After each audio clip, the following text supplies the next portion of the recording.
যদি জীবনকে সুন্দর করতে চান, আল্লাহর ওয়াস্তে কারো কষ্টের কারণ হয়েন না। মানুষের মন থেকে আজ এটা আসে, সেটা জীবন পাল্টাই ফেলে ভাই। এই একটা জায়গায় একটু ক্লিয়ার থাকবে। ছোট ভাই যদি ভুল করে, বড় ভাই হিসেবে ছায়া হয়ে ধরে রাখেন। আর যদি বড় ভাই ভুল করে, ছোট ভাই হিসেবে ক্ষমা চেয়ে নেন না। হাজার হলে তো দুইজনে তো এক মায়ের পেট থেকে আসছেন না। আচ্ছা দেখেন, এক ভাই আরেক ভাইকে বলতেছে, তুই আমার জানাজায় যাবি না, তুই আমার চেহারা দেখবি না মরলে। এগুলো কি ধরনের কথা ভাই?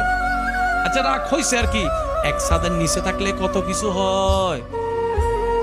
আমাদের মুরব্বীর একটা কথা বলতো, দেখছি যদি 4-5টা থাকে, টন টন জনজন আওয়াজ তো হবেই।